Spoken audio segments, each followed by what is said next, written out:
So before we get started, I'd like to pose a question to the class. So for the past couple days, Crunchyroll's been very slow for me. Like, half the time it won't get on at all, then when it does get on, the episodes freeze, it has trouble starting up.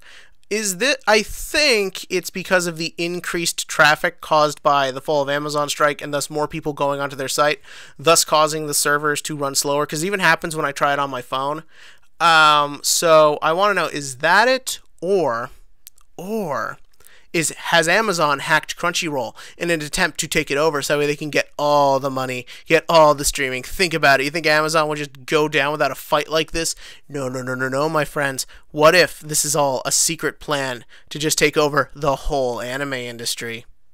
I mean, it's not. It's probably the first thing. It's kind of been known for a while now. Crunchyroll needs to upgrade their servers ever since the whole Goku versus Jiren incident a few months back. But someone do something with that, please.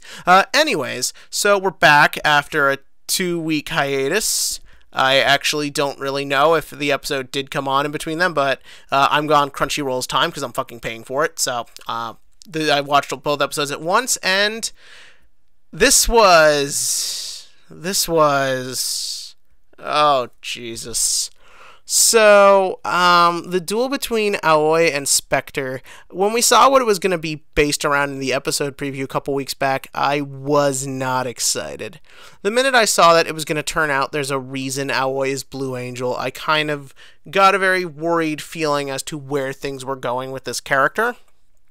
And they did not disappoint, I guess is what you'd call that.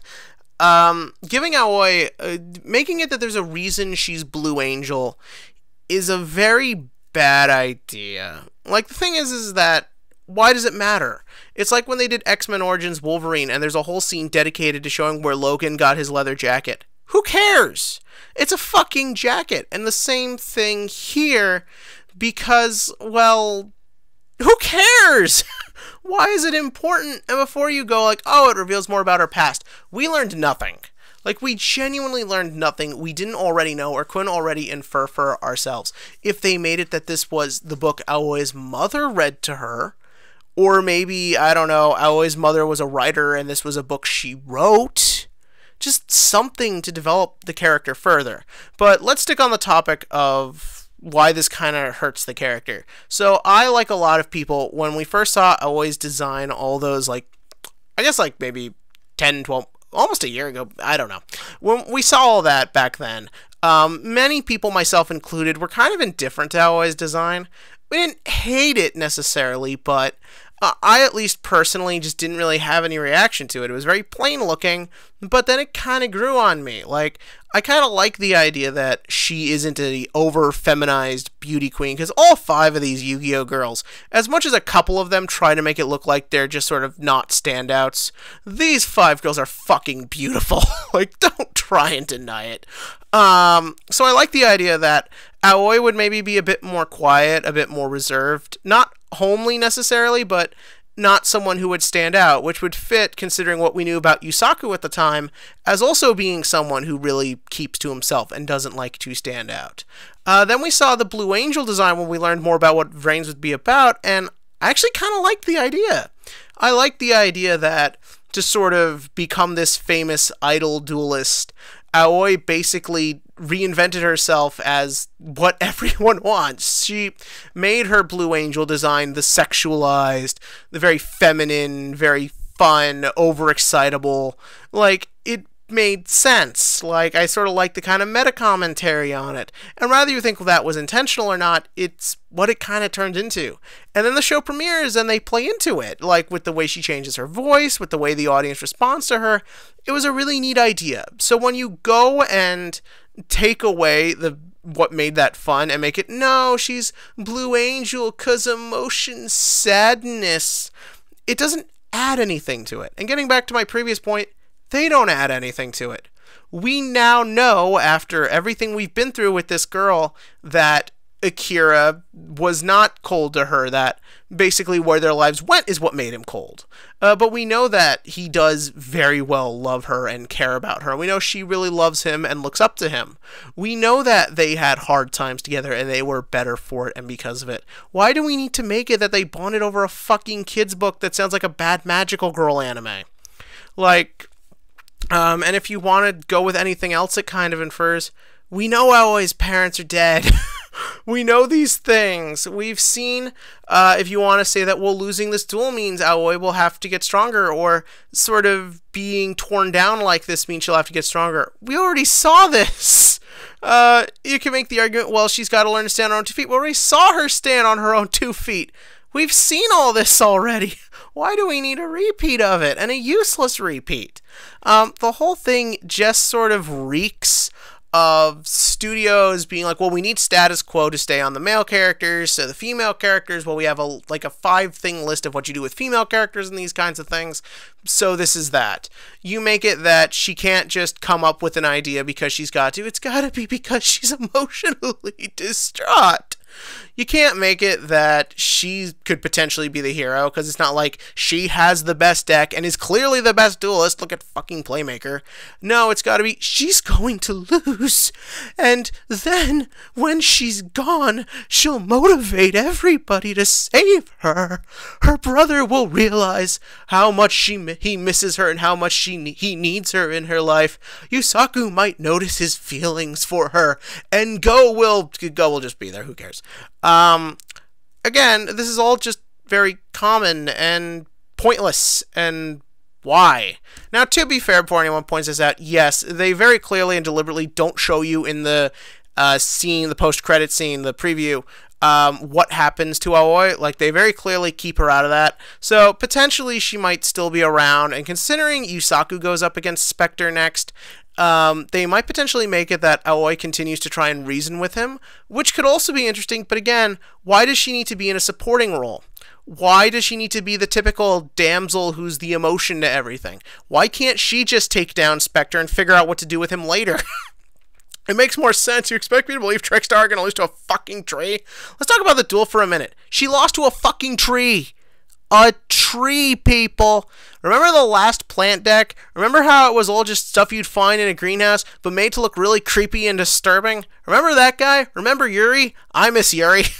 Remember the other plant duelist, Big Booby Chick? Remember how her plant monsters were cool and were allowed to be creepy when they wanted to be, and were allowed to have symbolism when they wanted to be? Pepperidge Farm remembers, and Pepperidge Farm is still stroking itself to Akiza. Yeah, no, it's just a tree. The sound effects were kind of creepy. I liked that, but then it's like you got him grabbing the trick stars like fucking hentai tentacles, and I can't be the only one who got that vibe from it.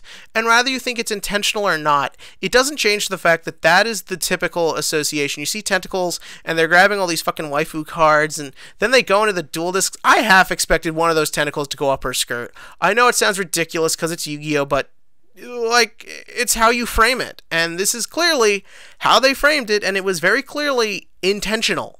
Like, again, I'm not saying it was trying to be sexualized, but at the end of the day, it's still tentacles attacking a pretty anime girl, a sexualized anime girl on top of that. If some of you think I'm sounding like feminist justice warrior, it's just, I'm not trying to. These are just the tricks I keep getting annoyed with that this show does.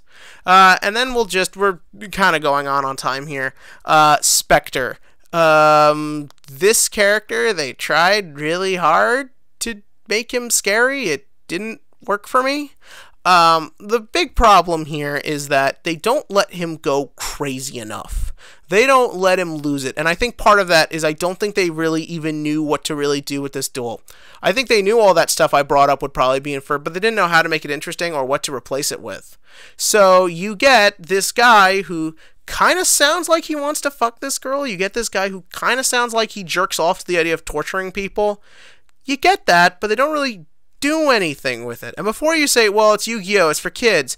No, a lot of the other Yu-Gi-Oh villains are iconically scary because they went to that next level. You get that sort of sense that Pegasus enjoys fucking with people. You get that sense that Merrick will kill anybody. You get that sense that Shingetsu or I forget his in character name. You love everyone loved watching him be psycho. Like, that's the thing. Yu-Gi-Oh's not afraid to go full on with the villains, but the problem is when you're trying, and very clearly trying to have, like, a pseudo-sexual, like, darker type plot element going on here, and you don't go the full way, it just makes it awkward. He's not that scary, and the whole sort of relation between him and Aoi that she tries to get is interesting, but again, it never goes anywhere because we need to rely back on these cliched roles, and it just kind of ruins everything. Like, this is sort of what I've been trying to hint at is the big problem with this show. It's not new things they're trying to do and are failing. It's the constant reliance on old things and old cliches, and I don't know. Look, Aoi may be completely fine, and they may make work whatever they think they're trying to do work, but yeah, no, you really had the chance here and you blew it. That's what I think. If you liked this better, fine, like, that's great. If you saw more out of it than I did, that's also fine. Again, I'm not trying to be like feminine social justice warrior here. I know that always gets thrown around in this, but at least make Yusaku more interesting, please. Something. Yeah, that's it. TCG question of the week. Trickstar Crimson Heart, the slut-looking thing that premiered in this episode, will be the next Shonen Jump promo. I did not pre-order Link Kuribo's because I don't fucking care. But here's an interesting thing. Link Kuribo, for those of you who don't know, is not legal in the TCG for regional and major tournament play. Many people suspect because the actual number of cards have not been shipped yet due to the insane over big numbers of trying to get them out.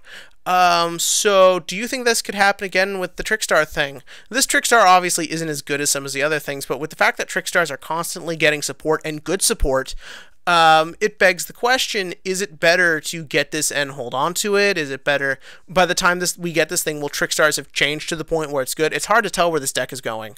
But I want to know what you think. And as always, click to like, click to subscribe, and let's hope it gets better.